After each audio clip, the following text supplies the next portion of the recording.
Francisco Rivas, él es director del Observatorio Nacional Ciudadano, que mide, entre otras cosas, el tema de la inseguridad en el país.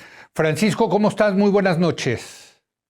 Querido Leo, como siempre, un gusto estar contigo y tu auditorio. Buenas noches. Bueno, hace mucho que no hablábamos y yo te quiero preguntar los últimos números que ustedes llevan, ¿qué dicen? ¿Qué te dicen de cómo está la situación de la inseguridad en México? Pues mira, si hablamos solo exclusivamente de números, los números nos arrojan una realidad de fracaso en materia de seguridad. Ahora, creo que solo hablar de la estadística es insuficiente. Deberíamos hablar también del acceso a la justicia para las víctimas, deberíamos de hablar de la atención que se les da, de la construcción institucional, de las capacidades que tenemos para pegarle a la delincuencia de todo tipo, tanto la común como organizada, de romper esos lazos que existen entre la delincuencia y los sectores económico, empresarial, político, y la capacidad, de nuevo, del Estado de frenar el crecimiento de este fenómeno y de participar en situaciones peligrosas. Yo ahorita escuchaba el bloque anterior y se hacía una referencia acerca del INE, pues precisamente uno de los factores que también deberíamos incorporar es el tema de la participación de la delincuencia organizada en las elecciones. Entonces, la Desde luego. estadística nos arroja malos datos. Hay una disminución de homicidios y eso parecería positivo si nosotros comparamos los primeros 8 meses de este año contra los 8 meses del año anterior.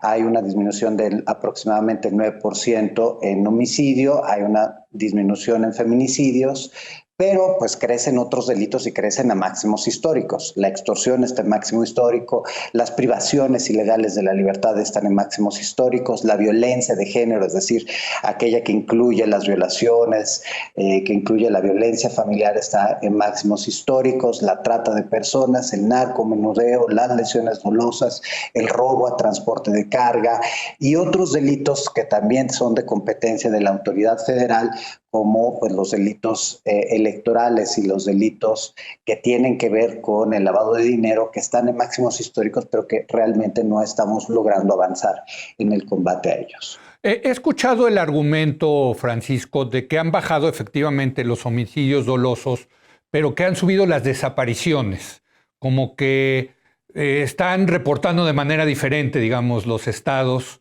pues la desaparición de gente. O sea, muchos de estos desaparecidos probablemente sea gente que ya fallecieron, que los mataron, ¿no? ¿Tú tienes datos al respecto? Efectivamente, si pensamos que al inicio de esta administración había 41,000 personas desaparecidas o no localizadas en nuestro país, hoy estamos hablando de más de 100,000 personas. O sea, es decir, en lo que va de este sexenio, de alguna manera se han registrado 60,000 desapariciones de personas, tanto forzadas, es decir, aquellas donde participa la autoridad, como las que cometen particulares. Y uno de los aspectos que hay que subrayar es que, como bien dices, lamentablemente muchas de estas víctimas son víctimas que ya perdieron la vida Ujú. y que si no se han reportado el homicidio doloso, pues es simple y sencillamente porque los cuerpos no han aparecido y los cuerpos no han aparecido porque nadie los está buscando. Ujú. Creo que uno de los casos más emblemáticos que nos exhibe precisamente ese fracaso es el caso de Devani en Nuevo León. Devani, una joven que desaparece, Sí. se vuelve famoso el caso y entonces la Comisión Estatal de Búsqueda se da la tarea de tratar de encontrar a esta joven y encuentran otros 5 cadáveres de mujeres que se habían reportado como Sí. desaparecidos, pero que pues si no hubieran buscado a Devani, nunca los hubieran identificado tampoco a ellos, a Ujú. ellas. Y eso, pues, insisto, nos presenta una imagen diferente de, el tema de la violencia en nuestro país. El homicidio tal vez está bajando, pero si pensamos que más o menos por año han desaparecido entre 15 y 20,000 personas, pues habría que considerar cuántos de estos son víctimas de homicidio doloso y que no están registradas en esta estadística y cómo cambiaría la estadística si estuviéramos pensando o si estuviéramos incorporando estos números. Además, es cierto que bajó el homicidio respecto al año pasado, pero si nosotros comparamos desde el inicio de esta administración con el mismo periodo de la administración del presidente Peña, pues estamos hablando de un aumento de más del 60% de homicidios. Y si Sí. lo comparamos con la administración de Calderón, andamos ya por ahí del 120%. Entonces, No, no vamos bien, vamos muy mal. A ver, pero, y esa es la gran pregunta que nos hacemos aquí en Es la Hora de Opinar, Francisco. ¿Por qué si la militarización de la seguridad pública no funcionó con Calderón, no funcionó con Peña, no está funcionando con López Obrador? ¿Por qué seguir insistiendo en que esa es la solución? Realmente a mí me rebasa esta idea de que seguir haciendo lo mismo vamos a tener resultados diferentes. ¿Tú cómo ves? Mira, creo que yo coincido plenamente con quien me antecedió en el bloque anterior y me parece que no fueron excesivos, incluso podríamos decir que fueron mesurados. El ejército, solo en el primer semestre de este año, el ejército y la Guardia Nacional sumaron más de 2.200 violaciones graves a derechos humanos. Y hay señalamientos muy importantes de participación de las Fuerzas Armadas en la desaparición de personas. Estamos hablando de desapariciones forzadas. Entonces, pues el resultado no es bueno. Hay dos cosas que decir. ¿Por qué las autoridades insisten en la militarización? Porque es fácil y rápido. Tú tienes a los militares en México, tenemos un número muy importante de soldados y marinos que no necesariamente están involucrados todos los días en defender el territorio nacional, que es su función sustantiva. Entonces, ¿qué los ponemos a hacer? Los ponemos a hacer, los usamos para algo en donde no tenemos la capacidad. Porque lamentablemente, al final del sexenio de Calderón, nos encontramos con una policía federal de un tamaño decente, enorme respecto a lo que se tenía antes. Hay que recordar que al final del sexenio de Fox había 5,000 elementos, al final del sexenio de Calderón teníamos más de 38,000 elementos en las fuerzas federales, es decir, la Policía Federal. Pero, pues, de todos modos, 38,000 para un país como el nuestro es insuficiente, sobre todo si consideramos las condiciones de las policías locales, que las estatales y las municipales, en donde tenemos algunas que han construido cierta capacidad en los estados un poquito más prósperos, pero otras que están absolutamente abandonadas a sí mismas. Y de los 2.500 municipios que tenemos en el país, solo 1.800 tienen alguna forma de policía. Hay muchos que no tienen absolutamente nada.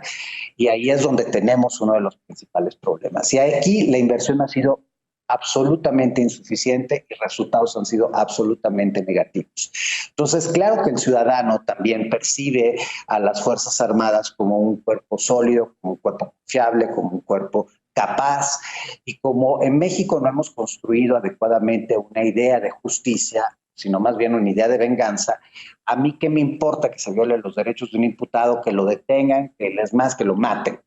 Eso es muy popular entre la mayor parte de nuestra población y no hablamos de población que viva en zonas particularmente peligrosas, sino estamos hablando de prácticamente todo el país o los niveles socioeconómicos tienden a tener esta percepción de la venganza más que de la justicia. Pero de nuevo, pues lo que hacemos es echar mano de lo que tenemos, que ya está construido, y porque no estamos haciendo absolutamente nada. A mí lo que más me preocupa de la Guardia Nacional es que seguimos sin un proyecto. La Guardia Nacional, si tú te metes a la página ahorita, vas a encontrar que te dice que recibirán hasta 8 cursos, que no tienen un contenido temático, que no tienen un sistema de evaluación y que prácticamente te dice que son como 20 horas, es decir, cada curso dura 2 o 3 horas, no más.